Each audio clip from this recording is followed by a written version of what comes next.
गच्छामि नियम सार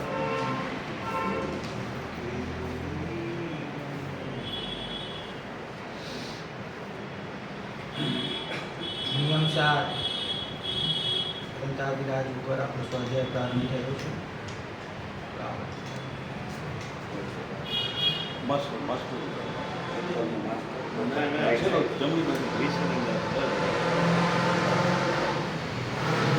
આચાર્ય દેવની પોતાની અંગત ભાવના અર્થે આ મહાન નિયમસાર ગ્રંથની રચના એમણે કરી છે. પ્રારંભમાં મહાવીર પરમાત્માને સ્મરણ કરી એમને નમસ્કાર કરીને આચાર્ય દેવ કહે છે કે અહીંયા મોક્ષ અને મોક્ષના ઉપાય એ બંનેની ચર્ચા આ ગ્રંથની અંદર આવશે અને એની જ ચર્ચા ખરેખર સમસ્ત જૈન ધર્મની અંદર છે. અને ત્યાર પછી શુદ્ધ રત્નત્રય છે તે જ ખરેખર મોક્ષનો સાચો માર્ગ છે. અને શુદ્ધ રત્નત્રય જે જીવને પ્રગટ થાય છે તે જ જીવ નિર્વાણની પ્રાપ્તિ કરે છે, શુદ્ધાત્માની પ્રાપ્તિ કરે છે. એવી ચર્ચા બીજી ગાથાની અંદર થઈ. ત્રીજી ગાથા ઉપર આપણે ટીકા વાંચી રહ્યા છીએ. જે નિયમથી કર્તવ્ય એવા રત્નત્રય તે નિયમ છે, વિપરીતના પરિહાર અર્થે સાર પદ યોજેલ છે. બરાબર કે નિયમ એટલે કે નિયમથી જે કરવા યોગ્ય હોય તે, અર્થાત જ્ઞાન દર્શન ચારિત્ર, વિપરીતના પરિહાર અર્થે અર્થાત જ્ઞાન દર્શન ચારિત્રથી વિરુદ્ધ ભાવોના ત્યાગ માટે ખરેખર સાર એવું વચન કહ્યું છે. ટીકા અહીં આ ગાથામાં નિયમ શબ્દને સાર શબ્દ કેમ લગાડ્યો છે તેના પ્રતિપાદન દ્વારા સ્વભાવ રત્નત્રયનું સ્વરૂપ કહ્યું છે. જે સહજ પરમપારણામિક ભાવે સ્થિત સ્વભાવ અનંત ચતુષ્ટયાત્મક શુદ્ધ જ્ઞાન ચેતના પરિણામ તે નિયમ એટલે કે કારણ નિયમ છે. અને નિયમ એટલે કે કાર્ય નિયમ એટલે નિશ્ચયથી જે કરવા યોગ્ય પ્રયોજન સ્વરૂપ હોય તે, અર્થાત જ્ઞાન દર્શન ચારિત્ર, તે ત્રણમાંના દરેકનું સ્વરૂપ કહેવામાં આવે છે. તો કાર્ય નિયમનો જ્ઞાન દર્શન ચારિત્રના ભેદથી આગળ કથન આવશે, પણ પહેલી પંક્તિમાં કારણ નિયમ બતાવ્યું કે જે કારણ નિયમ છે તે શું છે તો કે છે પરમપારણામિક ભાવે સ્થિત. પરમપારણામિક ભાવ એટલે શું? તો પારણામિક શબ્દ આવે ને તો અહીંયા ગુરુદેવે ખુલાસો કર્યો છે ને ત્યાં પ્રશ્ન પણ કર્યો છે. પારણામિક એટલે શું કે પરિણામ, તો કે પારણામિક શબ્દ આવે ત્યાં પરિણામ સાથે સંબંધિત નથી. પરમપારણામિક ભાવ એટલે ખરેખર તો પરિણામથી રહિત સ્વરૂપની વાત છે. પરમપારણામિક ભાવે સ્થિત સ્વભાવ અનંત ચતુષ્ટયાત્મક શુદ્ધ જ્ઞાન ચેતના પરિણામ. અહીંયા પણ પાછું પરિણામ કહ્યું. તો અહીંયા ગુરુદેવશ્રીએ ખુલાસો કર્યો છે કે પરિણામ એટલે અહીંયા પરિણતિની વાત નથી, કારણ કે આ કારણ નિયમની વાત ચાલી રહી છે. કારણ એટલે કે પોતાનો સ્વભાવ, કારણ એટલે કે પરમ નિરપેક્ષ વસ્તુ, કારણ એટલે ત્રિકાળ. તો એ ત્રિકાળ વસ્તુ એ કઈ પરિણામ સ્વરૂપ નથી, એ પરિણતિ સ્વરૂપ નથી, એ તો એક સમયની પર્યાય માત્રથી રહિત વસ્તુ છે. એટલે અહીંયા જે શુદ્ધ જ્ઞાન ચેતના પરિણામ કહેવામાં આવ્યું છે ને, એ પરિણામનો અર્થ અહીંયા ભાવ થાય છે. શુદ્ધ ચેતના જ્ઞાન દર્શન ચેતના રૂપ ભાવ રૂપ જે વસ્તુ છે, એટલે કે જે ત્રિકાળ વસ્તુ છે, પરમપારણામિક ભાવ વસ્તુ છે. તો પરમપારણામિક એટલે શું? પારણામિક કોને કહીએ? પાંચ પ્રકારના ભાવ છે ને, કયા કયા ભાવો છે? 5 પ્રકારના. જીવના 5 પ્રકારના ભાવ છે. ઔદૈહિક, ઔપશમિક, છાયોપશમિક, છાયિક અને પારિણામિક. તો પારિણામિક ભાવની પરિભાષા શું છે? કે જે ભાવને કર્મના ઉદય, ઉપશમ, ક્ષયોપશમ અને ક્ષય એ ચારેયની અપેક્ષા નથી. એ કર્મના ઉદય, ઉપશમ, ક્ષય, ક્ષયોપશમ વગર જે ભાવ થાય છે જીવના, જે સ્વાભાવિક ભાવ છે, જેમાં કોઈ અન્ય કારણ નથી, એ ભાવને પારિણામિક ભાવ કહેવામાં આવે છે. પારિણામિક એટલે શું? પરિણામથી ઉત્તર, પરિણામથી આગળના ભાવો, જ્યાં પરિણામનું કાર્ય પૂરું થઈ જાય છે. કર્મની સાપેક્ષતાથી જીવની અંદર જે પરિણામ ઉત્પન્ન થાય છે એ બધા ભાવોને ઉદય, ઉપશમ, ક્ષય અને ક્ષયોપશમમાં ગ્રહણ કરવામાં આવે છે. બધા ભાવો એની અંદર આવી જાય છે. અને એના સિવાય 5મો ભાવ કયો છે? તો કે પારિણામિક ભાવ. તો પારિણામિક ભાવ એટલે શું? કે જે સ્વાભાવિક ભાવ છે, જે જીવનું સ્વરૂપ છે, જે કોઈ કર્મના કારણથી નથી. જીવને મોરા દ્વેષનો ભાવ થાય તો કર્મના ઉદયમાં થાય. સમજી ગયા? જ્ઞાના વર્ણાદિ છે તો એ કર્મના ઉપશમથી થાય છે, ક્ષયોપશમથી થાય છે. કેવળ જ્ઞાનાદિ છે તો એ કર્મના ક્ષયથી થાય છે. તો જેટલા પણ ભાવો છે એમાં કર્મના ઉદયની, ઉપશમની, ક્ષયોપશમની અથવા ક્ષયની અપેક્ષા હોય જ છે. પરંતુ જે ત્રિકાળ વસ્તુ છે અને એના જે અનંત ગુણો છે, અનંત ગુણોનું અખંડ પિંડ સ્વરૂપ ત્રિકાળ વસ્તુ જે રહેલી છે એમાં કર્મની કોઈ પણ સાપેક્ષતા નથી. કર્મની હોવાની અથવા નહીં હોવાની બંને પ્રકારની સાપેક્ષતા નથી. બરાબર. એને ઉપશમની પણ સાપેક્ષતા નથી. જેમ કે જીવની અંદર જ્ઞાન છે ને, તો જીવનો જ્ઞાન સ્વભાવ છે, જ્ઞાન દર્શન સ્વભાવ, શુદ્ધ જ્ઞાન ચેતના પરિણામ અહીંયા કયા? તો જ્ઞાન અને ચેતનાને, દર્શનને, ઉપયોગને કયા કર્મના કારણે થાય છે? જીવને જે જ્ઞાન દર્શન ચારિત્રાદિ ગુણ પ્રગટ છે તે કયા કર્મના ઉદયમાં પ્રગટ થાય છે? બોલો. જીવને જે જ્ઞાન છે એ કયા કર્મના ઉદયથી થાય છે? જ્ઞાનાવર્ણી. જ્ઞાનાવર્ણી કર્મનો ક્ષયોપશમ. તો જ્ઞાનાવર્ણી કર્મના ક્ષયોપશમથી મતિ જ્ઞાન અને શુદ્ધ જ્ઞાન થાય છે. પરંતુ જે જ્ઞાન સ્વભાવ છે એ જ્ઞાન સ્વભાવને કયા કર્મની સાપેક્ષતા છે? સમજ્યા? કે કર્મની સાપેક્ષતા જ્ઞાનની વર્તમાન પ્રગટ થતી પરિણતિમાં છે. જ્ઞાનાવર્ણી કર્મ શું કરે? જ્ઞાનાવર્ણી કર્મ ઘાતી છે કે અઘાતી? બોલો. જ્ઞાનાવર્ણી કર્મ ઘાતી કર્મ કહેવાય કે 8 કર્મ છે ને? તો 8 કર્મમાંથી 4 કર્મ ઘાતી છે અને 4 કર્મ અઘાતી છે. તો ઘાતી કર્મ કોને કહેવાય? કે જે જીવના અનુજીવી ગુણોનું ઘાત કરે એને ઘાતી કર્મ કહેવાય. કે જ્ઞાનાવર્ણી કર્મ છે એ શું કરે છે? કે જીવના જ્ઞાન ગુણનો ઘાત કરે છે. દર્શનાવર્ણી જીવના દર્શન ગુણનો ઘાત કરે છે. તો એ ઘાતી કર્મ છે. તો જ્ઞાનાવર્ણી કર્મ ઘાતી કર્મ છે અને જીવના જ્ઞાન ગુણનો ઘાત કરે છે. અને જીવને અનાદિકાળથી આજ સુધી જ્ઞાનાવર્ણી કર્મનું ક્ષયોપશમ ચાલી રહ્યું છે.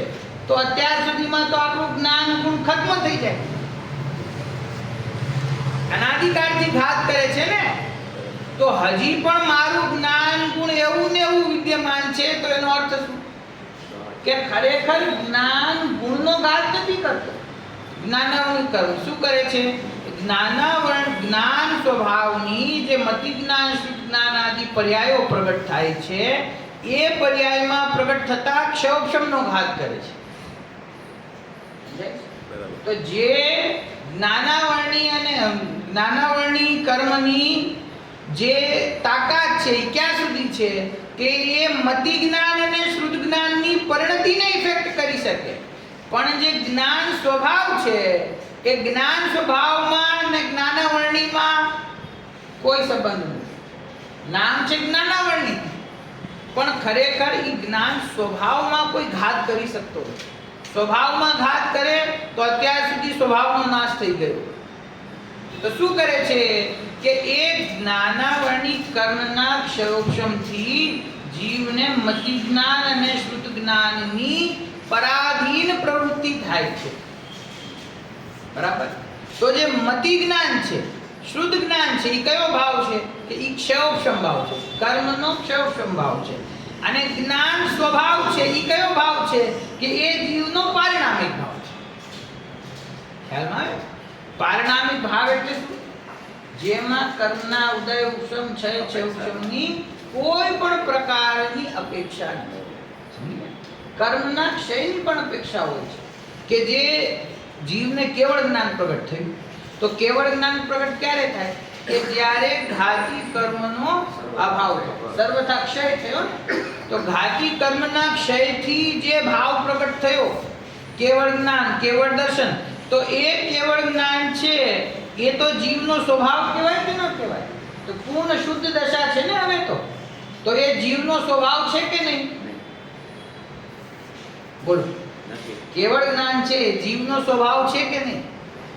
પર્યાય છે કેવળ જ્ઞાન. કેવળ જ્ઞાન પાંચ ભાવમાંથી કયા ભાવમાં ગ્રહણ થાય? ક્ષાયિક ભાવમાં. તો જે ક્ષાયિક ભાવ છે એને કર્મના ક્ષયની અપેક્ષા છે. બરાબર. કર્મના ક્ષયની અપેક્ષા છે. તો જેમાં કર્મની તો અપેક્ષા નથી પણ કર્મના ક્ષયની પણ અપેક્ષા છે, એ પણ જીવનો સ્વભાવ નથી. કેમ? કે કેવળ જ્ઞાન જો જીવનો સ્વભાવ હોય તો વર્તમાનમાં અત્યારે આપણને હોવું જોઈએ. પણ કોઈ જીવને વર્તમાનમાં, સંસારી જીવને તો કેવળ જ્ઞાન નથી, છતાં પણ જીવની હયાતી તો છે, જીવનું અસ્તિત્વ છે. તો એનો અર્થ શું? કે જીવનો સ્વભાવ કેવળ જ્ઞાન નથી. તો શું છે? કે મતિ જ્ઞાન, શુદ્ધ જ્ઞાન છે એ પણ નથી.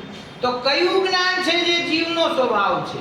કે આ મતિ, શ્રુત, અવધિ, મનપર્ય અને કેવળ જ્ઞાનની સાપેક્ષતા રહિત જે ત્રિકાળ જ્ઞાન છે, જ્ઞાન માત્ર, જેમાં મતિ, શ્રુત, અવધિ, મનપર્ય અને કેવળ એવી ઉપાધિ નથી, એવું જે જ્ઞાન માત્ર છે એ મારો ત્રિકાળ સ્વભાવ છે.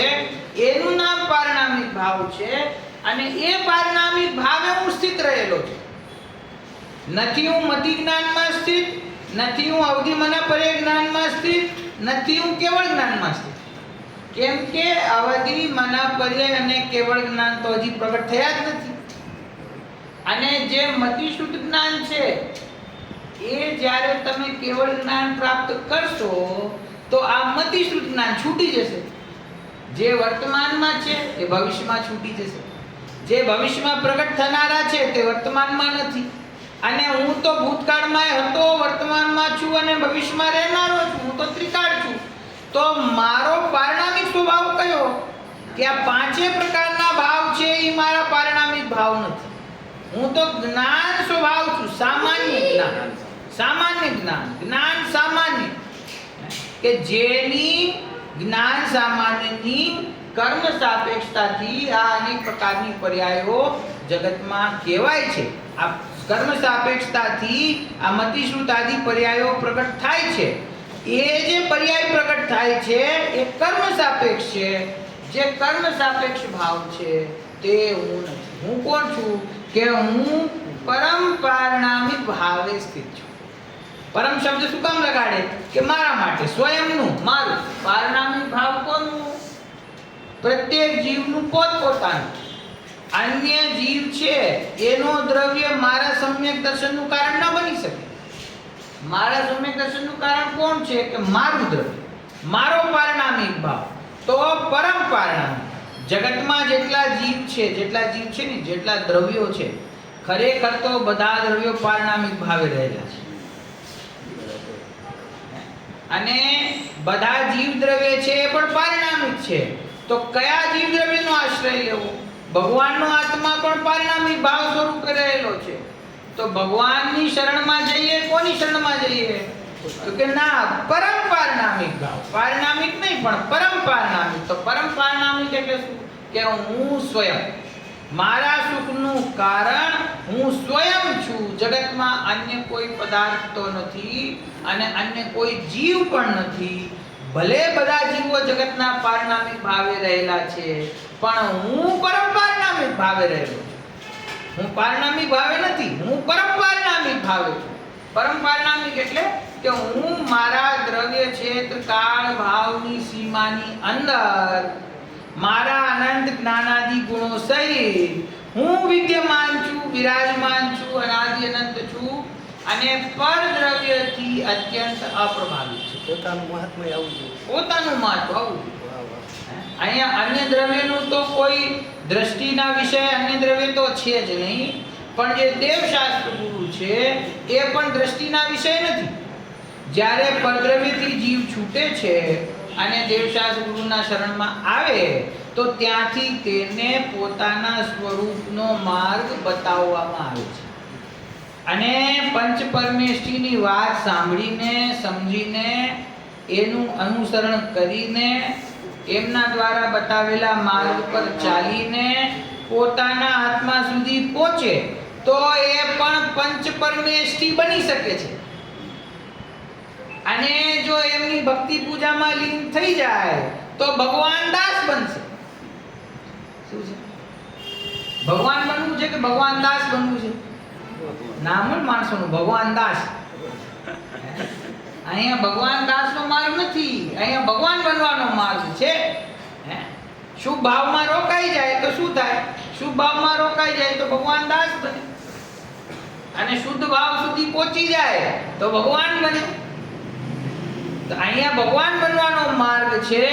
પોતે અંતરંગમાં અનાદિ અનંત પરિપૂર્ણ પરમ પારણામી ભાવ સ્વરૂપ સમસ્ત કર્મોની સાપેક્ષતાથી રહિત એવો પોતાનો સ્વભાવ, પર્યાયના ભેદોથી રહિત, ગુણના ભેદોની કલ્પનાથી રહિત એવો પોતાનો સ્વભાવ અંદરમાં સ્થિત છે. આપણા શબ્દો તો નથી ને, આ તો આચાર્ય દેવના છે ને. પરમ પારણામિક ભાવે સ્થિત સ્વભાવ અનંત ચતુષ્ટયાત્મક. શું કહે છે? સ્વભાવ અનંત ચતુષ્ટયાત્મક. અનંત ચતુષ્ટય કયા છે? અનંત જ્ઞાન, અનંત દર્શન, અનંત સુખ અને અનંત વીર્ય. એ ચાર ગુણોને કહેવાય અનંત ચતુષ્ટય. બરાબર છે ને?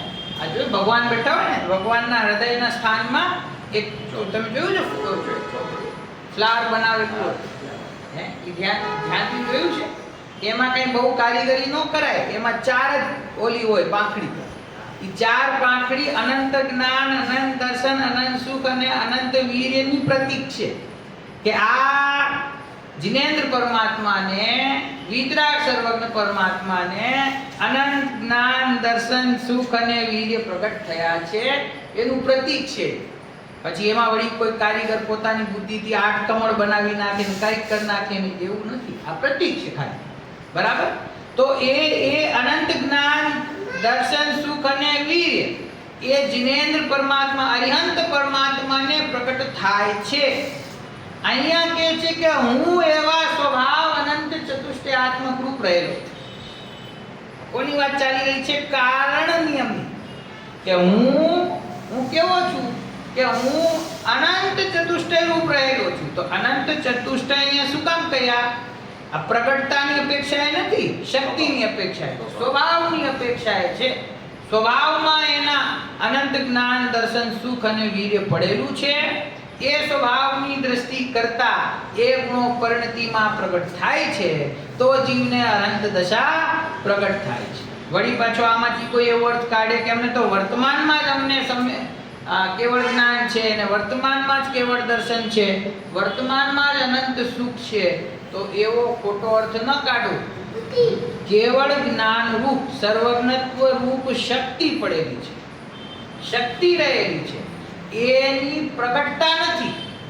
તો કોઈ એમ કે આંશિક પ્રગટતા તો ખરી ને. જ્ઞાનાવરણી કર્મનો તો ક્ષયોક્ષમ હોય છે ને, તો થોડી આંશિક પ્રગટતા તો ખરી ને અમને કેવળ જ્ઞાનની. કે આંશિક પ્રગટતા કાંઈ છે નહીં. એક જ્ઞાનાવરણી કર્મની જે આંશિક પ્રગટતા છે એનું નામ વર્તમાનમાં મતિ જ્ઞાન અને શુદ્ધ જ્ઞાન છે.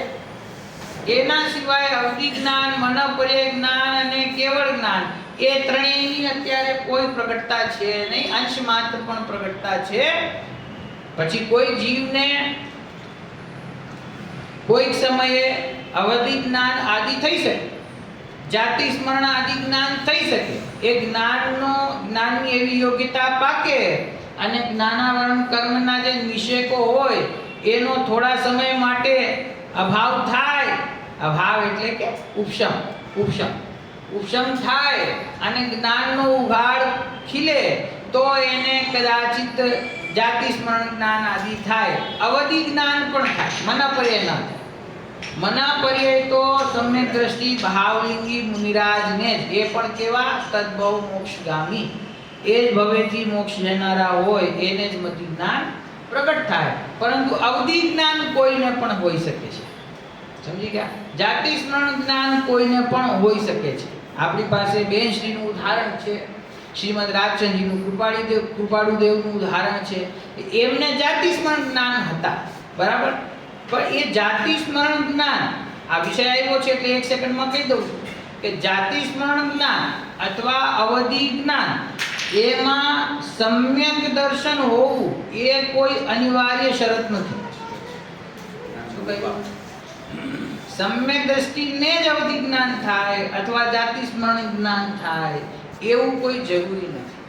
આ તો જ્ઞાન ગુણના પરિણમનની કોઈ એવી વિશેષતા છે કે જે વર્તમાનમાં જ્ઞાનાવરણી કર્મના જે નિષેકો ઉદયમાં ચાલતા હોય એમાં કોઈક એવો કાળ આવે ને અલ્પકાળ માટે એમાં ઉપશમ થાય એટલે ગેપ પડી જાય ને એટલે જ્ઞાનનો ઉઘાડ એ સમય માટે વધી જાય. અને એ જ્ઞાનનો ઉઘાડ વધી જાય એમાં કદાચિત પૂર્વાપર ભવનો ખ્યાલ એ જીવને આવી શકે. કોઈ વસ્તુનો વિચાર કરતો હોય તો એનું શું થઈ રહ્યું છે એના ખ્યાલમાં આવી જાય છે. પણ અઘરી વાત કહું છું, જાતિ સ્મરણ જ્ઞાન અથવા અવધિ જ્ઞાન જૈન ધર્મમાં પૂજ્યતાનું કારણ નથી. એનાથી પૂજ્યતા હોતી નથી. સમ્યક દર્શન છે એ પૂજ્યતાનું કારણ. સમજી ગયા? આ જાતિ સ્મરણ જ્ઞાન થાય, અવધિ જ્ઞાન થાય, કોઈને કદાચિત જ્યોતિષ શાસ્ત્રોનું જ્ઞાન હોય કે તમારો હાથ જોઈ દઉં ને આમ કરી દઉં, આ બધા જ્ઞાનના ક્ષયોપશમ છે. એ વાત સાચી, જ્ઞાનના ક્ષયોપશમ છે, પણ જ્ઞાનનું ક્ષયોપશમ અને જ્ઞાનનું સમ્યકપણું એ બંને ફેર છે. બરાબર. દર્શન મોહની કર્મનો અભાવ થાય અથવા ઉપશમ થાય, દર્શન મોહની કર્મના અભાવ પૂર્વક સમ્યક દર્શન પ્રગટ થાય એ જીવને મોક્ષ માર્ગમાં આગળ લઈ જાય છે. અને જ્ઞાનાવરણી કર્મના ક્ષયોપશમથી એનું જ્ઞાન વધી જાય એનાથી મોક્ષ માર્ગમાં અંશ માત્ર પણ ફેર પડતો નથી. સમજી ગયા? બે ફરક છે. આ મોક્ષમાં પ્રકાશમાં આવ્યું હતું. એક જ્ઞાનાવરણી કર્મના ક્ષયોપશમથી પ્રગટ થતું જ્ઞાન અને એક દર્શન મોહની કર્મના અભાવથી પ્રગટ થતું સમ્યક દર્શન અને સમ્યક જ્ઞાન. એ બેમાં ફેર શું છે? ફેર છે. એમાં ફેર છે. જ્ઞાની જીવ હોય ને, તો જ્ઞાની જીવનો ક્ષયોપશમ કદાચ ઓછો હોય ને તો એને કર્ણાનુયોગનો કોઈ વિષય વિશેષ કદાચિત ખ્યાલમાં ના હોય એવું બની શકે. પ્રથમાનુયોગ ખ્યાલમાં ના હોય એવું બની શકે. સમજી ગયા? પણ એનાથી એના સમ્યક દર્શનને કોઈ બાધા થતી નથી. અને કોઈ વિદ્વાન પોતાના ક્ષયોપશમથી આખું ગોમટસાર ગોખી નાખે. 3 લોકના વિસ્તારનો તમે કોઈ પણ પ્રશ્ન પૂછો એ તમને 1 સેકન્ડમાં કહી દે, પણ એનાથી એને સમ્યક દર્શન થયું છે એવું નક્કી થતું નથી. જ્ઞાનનો ક્ષયોપશમ જુદી વાત છે અને જ્ઞાનનું સમ્યકપણું, અંતરંગમાં સમ્યક દર્શન જ્ઞાન ચારિત્ર પ્રગટ થવું એ જુદી વાત છે. તો અહીંયા આ ખ્યાલ આવ્યો ને આ વિષય કે સમ્યક દર્શન જ્ઞાન ચારિત્રની પ્રગટતા જે છે એ જીવને મોક્ષ માર્ગમાં આગળ વધવામાં કારણભૂત છે. અને એ કોનાથી પ્રગટ થાય કે એ પોતાના કારણ નિયમના આશ્રય પ્રગટ થાય. અને એ કારણ નિયમ કેવો છે કે સ્વયં પારણામિક નહીં પણ પરમ પારણામિક ભાવે સ્થિત છે, સ્વભાવ અનંત ચતુષ્ટયાત્મક છે. એટલે કે જ્ઞાન, દર્શન, સુખ, વીર, અરે 4 શું એવા અનંત ગુણી સ્વભાવમાં રહેલા છે. અને એ પોતાના સ્વભાવમાં રહેલા જે ગુણો છે એ પોતાના સ્વભાવની જેમ જ શુદ્ધ છે. આ વાત પણ સમજવા જેવી છે. ગુરુદેવ શ્રીના આગળ સમયસારના 47 શક્તિઓના જે પ્રવચન છે એક પ્રવચનમાં 10 વખત ગુરુદેવે આ વાત કહી છે કે ત્રિકાળી દ્રવ્ય એ શુદ્ધ છે, એ દ્રવ્યમાં રહેલા જે અનંત ગુણ છે એ પણ શુદ્ધ છે, અને એ અનંત ગુણોનું જે પરિણમન થાય છે એ પણ શુદ્ધ છે. એ દ્રવ્ય ગુણ અને પર્યાય જે શુદ્ધ પરિણતિ છે એ આત્મા છે, અને એ સમયે જે ગુણોનું અશુદ્ધ પરિણમન છે એ પણ દ્રવ્ય છે. ખ્યાલમાં આવ્યો? પારિણામિક ભાવ બદલતો નથી.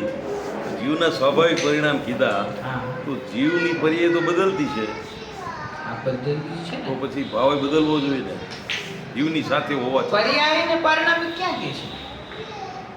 પારિણામિક તો દ્રવ્ય સ્વભાવ છે ને. જીવ આખો જ બદલી રહ્યો છે. જીવ જે આખો બદલી રહ્યો છે એ આખા બદલતા જીવમાં જે નથી બદલતું એ પારિણામિક ભાવ છે, અને જે આખો જીવ બદલતો દેખાય છે એ બાકીના 4 ભાવ છે. જીવ બદલે છે, સાચી વાત. જીવમાં પરિણમન થાય છે. શું પરિણમન થાય છે? જે કાંઈ પરિણમન થાય છે, હે ઓલા 320 ગાથા છે ને સમય સારની જયસેનાચાર્ય દેવની ટીકા, એ ટીકાનો વિષય જ આ છે જે તમે પ્રશ્ન કર્યો ને, કે જે 5 પ્રકારના ભાવ છે એમાંથી જે કાંઈ વર્તમાનમાં જન્મથી લઈને મરણ સુધી જે કાંઈ પરિણામ થઈ રહ્યા છે એ બધા જ પરિણામોનું, બધા જ પરિવર્તનનું ગ્રહણ જે છે એ ગ્રહણ ઉદય ઉપશમ ક્ષય છે ઉપશમમાં થઈ જાય છે. એમને કહ્યું કે મોહ રાગ દ્વેષ આદિ વિકારી પરિણામ છે એ કયો ભાવ છે? કે એ ઔદયિક ભાવ છે. કેવો ભાવ છે? ઔદયિક ભાવ છે. સમ્યક દર્શનના પરિણામ થાય એ કયો ભાવ છે? કે ઔપશમિક પણ હોઈ શકે, છાવશમિક પણ હોઈ શકે ને શાયિક પણ હોઈ શકે. સમજી ગયા? તો વિકારી ભાવ છે સંસારમાં જ્યાં સુધી તો ઔદયિક ભાવ છે. અવિકારી ભાવ પ્રગટ થાય તો ઔપશમિક ભાવ છે. કેવળ જ્ઞાન પ્રગટ થાય તો છાયિક ભાવ છે. તો મોહરાગ દ્વેષથી પ્રારંભ કરીને અને કેવળ જ્ઞાન સુધી જેટલો કાંઈ પરિણામોનો વિસ્તાર છે એ બધો મારા પારિણામિક ભાવથી દૂર છે, અને આ બધા ભાવો એ મારા ભાવ નથી. કેમ કે એ પલટતા ભાવો છે એટલે જ મારા ભાવ નથી. અને મારો ભાવ કયો છે? કે પારિણામિક ભાવ છે તે હું છું.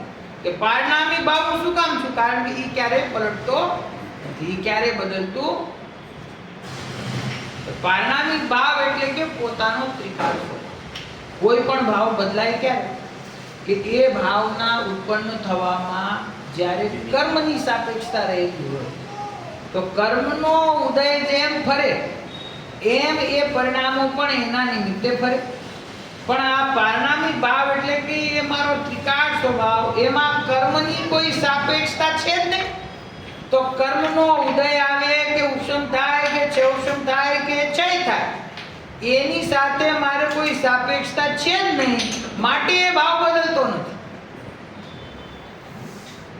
જો મારો જ્ઞાન સ્વભાવ છે, જ્ઞાન સ્વભાવમાં જો જ્ઞાનાવરણી કર્મની સાપેક્ષતા હોત તો શું થાય? અનાદિકાળથી અત્યાર સુધી કોઈક વખતે તમને જ્ઞાન થોડું હોય, કોઈક વખતે વધારે હોય, કોઈક વખતે એમાં મલિનતા હોય, કોઈક વખતે નિર્મળતા હોય, કોઈક વખતે એનો ઉઘાડ ઓછો હોય, કોઈક વખતે એનો ઉઘાડ વધી જાય. સમજી ગયા? આ થતું રહે. પણ આ કેમ થતું નથી? આ થાય છે ક્યાં થાય છે? પરિણતિમાં. જ્ઞાન ગુણના પરિણમનમાં તો આ થાય છે, પણ મૂળ જ્ઞાન સ્વભાવમાં એ કાંઈ થતું નથી. કેવડી પરમાત્માનું જ્ઞાન કેવું છે દાદા? કે એમાં ત્રણેય લોક ત્રણેય કાળ એક સમયમાં જણાય છે. અને નિગોદિયા જીવનું જ્ઞાન કેવું છે? કે અક્ષરના અનંતમાં ભાગ. આ જ્ઞાનની વાત નથી, આ જ્ઞાનના પરિણમનની વાત છે. અને જ્ઞાન સ્વભાવ કેવો છે? કે કેવડી ભગવાનનું જ્ઞાન સ્વભાવ અને નિગોદિયા જીવનું જ્ઞાન સ્વભાવ બે સરખા છે. એ બેમાં કોઈ ફેર નથી. તો એ જે જ્ઞાન સ્વભાવ છે જેમાં ફેર નથી એ પારિણામિક ભાવ છે. અને અક્ષરના અનંતમાં ભાગનું જ્ઞાન અને કેવળ જ્ઞાન એ જે જ્ઞાન છે એ કર્મ સાપેક્ષ જ્ઞાન સ્વભાવની કર્મ સાપેક્ષ ભાવ છે. એને મતિશ્રુત જ્ઞાન પ્રગટ છે અને એમને કેવળ જ્ઞાન પ્રગટ છે. એ બંનેમાં કર્મની સાપેક્ષતા છે. અને જે જ્ઞાન સ્વભાવ છે એ બંનેનો કર્મ નિરપેક્ષ ભાવ છે. બોલો આશીર્વાદ બોલો. એટલે ઓલું સામાન્ય જ્ઞાનની વાત થઈ, ઓલું વિશેષ જ્ઞાનની વાત થઈ, એવું કયું? જેમાં અપેક્ષિત આવે છે. હા, એમ પણ કહી શકાય કે જે જ્ઞાન સામાન્ય મારું જે જીવનો સ્વભાવ છે, ભાઈ જેમ ઉદ્ગલ દ્રવ્યનું લક્ષણ સ્પર્શ રસ ગંધ વર્ણ છે, સમજ? એ જે સ્પર્શ રસ ગંધ વર્ણ ધર્મ દ્રવ્યનું લક્ષણ ગતિ હેતુત્વ છે, એ કયા કર્મના ઉદયથી છે? કોઈ કર્મના ઉદયથી નથી. એનો સ્વાભાવિક ગુણ છે, એનો સ્વાભાવિક ગુણ છે, એનું કાર્ય છે. સમજી ગયા? એવી જ રીતે આત્માનું સ્વાભાવિક કાર્ય શું છે? જ્ઞાન. જ્ઞાનાદિ અનંત ગુણો છે, પણ જ્ઞાન મુખ્ય. તો આત્માનો સ્વભાવ શું? જ્ઞાન. એ કયા કર્મના ઉદયથી છે? એ કોઈ કર્મના ઉદયથી નથી, એ કર્મના ક્ષયક્ષમથી નથી, કર્મના ક્ષયથી નથી, એનો સ્વભાવ છે. એ જ્ઞાન ચૈતન્ય ગુણના કારણે તો જીવ બાકીના 5 દ્રવ્યોથી જુદો છે. બરાબર. અને બીજી વાત કે પૂતગલ ધર્મ આકાશ કાળ એ દ્રવ્યોને તો ખરેખર કોઈ કર્મ તો બંધાતા નથી, એને તો કોઈ કર્મનો ઉદય હોતો નથી. એ તો જેવા પોતાના સ્વરૂપમાં રહેલા છે એવા જ રહેલા છે. કર્મનું બંધ તો એકમાત્ર મિથ્યાત્વ અને રાગાદી ભાવના કારણે જીવને જ થાય છે. પૂતગલ ધર્મ આકાશ કાળમાં તો કઈ છે નહીં એવું. કર્મ પરમાણુ કર્મ રૂપે પરિણમે એટલે પૂતગલ દ્રવ્ય કહેવાય, અને જીવના ભાવ વિકારી થાય એટલે જીવનો વિભાવ કહેવાય. બાકી એટલે એટલા માટે તો શાસ્ત્રમાં કહ્યું કે ભાઈ 4 દ્રવ્ય છે બાકીના એ તો સર્વથા શુદ્ધ સ્વભાવમાં ટકેલા છે. શું કામ? એની પર્યાય પણ શું થયું? ત્યાં કોઈ કર્મ સાપેક્ષતા નથી ને. બરાબર. આ જીવને કર્મની સાપેક્ષતા છે જીવના ભાવોમાં. બાકી જો જીવનો સ્વભાવ જોઈએ ને તો જેવી રીતે ધર્મ આકાશ કાળ શુદ્ધ સ્વરૂપે રહેલા છે, એવી જ રીતે પારિણામિક ભાવે જોતા જીવ પણ પોતાના શુદ્ધ સ્વભાવે જ રહેલો છે. હા, બરાબર. એની અંદર કોઈ ચેન્જ થતો નથી. જે કંઈ ચેન્જ છે એ એની પરિણતિમાં છે. તો એ જે પરિણતિ છે જેમાં પરિણત થાય છે તે હું નથી. હું કેવો છું કે હું પારિણામિક ભાવે સ્થિત છું, સ્વભાવ અનંત ચતુષ્ટયાત્મક છું, શુદ્ધ જ્ઞાન ચેતના પરિણામ, શુદ્ધ જ્ઞાન ચેતના રૂપ ભાવનું છું કે જે નિયમ છે, એટલે કે કારણ નિયમ છે. જો આપણે આ 1, 2 ને 3 ઉપર જે પોઈન્ટ મૂક્યા છે ને એનું ફૂટનોટ પણ વાંચી લઈએ. એક ક્યાં લખ્યું છે? પરમમાં. પરમ પારિણામિક ભાવે સ્થિત. ત્યાં એક પેલો પોઈન્ટ છે ફૂટનોટ માટે.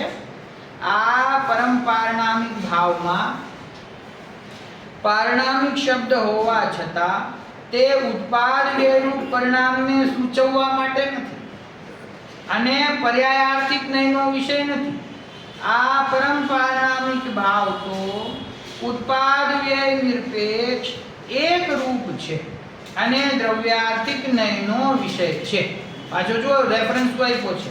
વિશેષ માટે સમયસારની 320મી ગાથાની શ્રી જયસેનાચાર્ય દેવવ્રત ટીકા જુઓ અને બૃહદ સંગ્રહની 13મી ગાથાની ટીકા. આ જે પરમ પારિણામિક ભાવ છે ને એનો વિસ્તાર 320મી ગાથામાં છે. શું કહ્યું? શબ્દ પારિણામિક આવે તો કોઈને એમ થાય કે પરિણામથી સંબંધિત હશે એટલે પારિણામિક કે છે, પણ એવું નથી. અહીંયા તો ઉત્પાદ વ્યયથી નિરપેક્ષ એક રૂપ જે વસ્તુ છે એનું નામ પારિણામિક ભાવ છે. અને બીજો સરસ બિંદુ શું છે કે પર્યાયાર્થિક નયનો વિષય નથી, દ્રવ્યાર્થિક નયનો વિષય છે. કારણ કે જે પણ પર્યાયાર્થિક નયનો વિષય હોય એ નિયમથી પર્યાય હોય છે, અને જે દ્રવ્યાર્થિક નયનો વિષય છે તે નિયમથી દ્રવ્ય છે. પછી બીજું બિંદુ ક્યાં છે? શુદ્ધ જ્ઞાન ચેતના પરિણામ. બરાબર? તો એ નીચે જુઓ ફૂટનોટ. આ શુદ્ધ જ્ઞાન ચેતના પરિણામમાં પરિણામ શબ્દ હોવા છતાં તે ઉત્પાદ રૂપ પરિણામને સૂચવવા માટે નથી અને પર્યાયાર્થિક નયનો વિષય નથી. આ શુદ્ધ જ્ઞાન ચેતના પરિણામ તો ઉત્પાદ નિરપેક્ષ એક રૂપ છે અને દ્રવ્યાર્થિક નયનો વિષય છે. અને ત્રીજો બિંદુ કયો છે? નિયમ. કારણ નિયમ જે છે ને એ નિયમ શબ્દ. આ નિયમ તે કારણ નિયમ છે કેમ કે તે સમ્યક દર્શન જ્ઞાન ચારિત્ર રૂપ કાર્ય નિયમનું કારણ છે. કારણ નિયમના આશ્રયે કાર્ય નિયમ પ્રગટે. આ આપણે કાલે વાત કરી હતી કે કુંકુંદાચાર્ય દેવે તો એમ કહ્યું કે હું નિયમ સાર કહીશ. એમાંથી ટીકાકાર આચાર્ય દેવે બે અર્થ કર્યા. અહીંયા બે પ્રકારના નિયમ છે, એક કારણ નિયમ અને એક કાર્ય નિયમ. કાર્ય નિયમ એટલે કે નિયમથી પ્રગટ કરવા યોગ્ય. તો એ કોણ છે? તો કે સમ્યક દર્શન જ્ઞાન અને ચારિત્ર. તો સમ્યક દર્શન જ્ઞાન ચારિત્ર એ કાર્ય નિયમ છે. હવે એ જે સમ્યક દર્શન જ્ઞાન ચારિત્ર છે એ પ્રગટ થાય કેવી રીતે? તો કે છે કે એક કારણ નિયમનો આશ્રય કરવાથી એ કાર્ય નિયમ પ્રગટ થાય છે. તો કારણ નિયમ કોણ છે? કે હું છું. હું એટલે કોણ? કે જે પરમ પારણામિક ભાવે સ્થિત છે, જે સ્વભાવ અનંત ચતુષ્ટયાત્મક રૂપે રહેલો છે, એવો જે મારો શુદ્ધ જ્ઞાન દર્શન ચેતના રૂપ સ્વભાવ છે, જેની અંદર કર્મની કોઈ પ્રકારની સાપેક્ષતા નથી, એ પરમ પારણામિક ભાવ તે હું છું. તેનું નામ કારણ નિયમ અને એના આશ્રયથી પરિણતિમાં જે શુદ્ધતા પ્રગટ થાય એનું નામ કાર્ય નિયમ. આ રીતે આ બંને કારણ અને કાર્ય પ્રગટ કરવા યોગ્ય છે. બરાબર? ચલો આગળનો વિસ્તાર કાલે.